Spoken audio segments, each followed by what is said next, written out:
Sir आता मला सांगा, की तुम्ही दोन्ही पद्धतीने शिकवता. विद्यार्थ्यांना थिअरॉटिकली पण शिकवता आणि साइट्सवरती नेऊन पण शिकवता, प्रॅक्टिकली त्यांना दाखवता. दोन्हीमध्ये काय फरक वाटतो का तुम्हाला विद्यार्थ्यांच्या समजून घेण्याच्या ह्याच्यामध्ये? अगदीच म्हणजे मी रिसेंटली जो एक्सपिरियन्स होता, की स्टुडंट्सला मेजरिंग टेप कसा पकडायचा ह्या गोष्टीसुद्धा माहीत नसतात सर. अगदीच, अगदीच. जेव्हा बरोबर. तुम्ही साईटवरती जाणार आहात, तेव्हा साईटवरती गेल्यानंतर त्यांना कळतं, की बरोबर आहे, ह्या हाताने असा पकडायचा असतो, दुसऱ्या हाताने असा हं, पकडायचा हं, असतो. हं. तो सरळ लाईनमध्ये येणं गरजेचं आहे. ज्या मेजरिंग टेपमधल्या लाईन्स असतात, त्या प्रत्येक लाईन्सचं काय इम्पोर्टन्स आहे.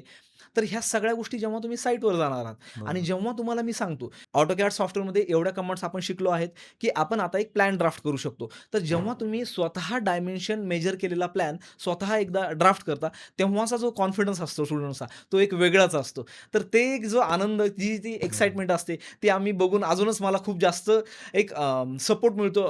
एक चांगली वेगळी एनर्जी येते, की मला अजून वाटतं, की आपण स्टुडंट्सला साइटवरती येऊन कशा पद्धतीने अजून चांगल्या पद्धतीने नॉलेज डिलिव्हर करू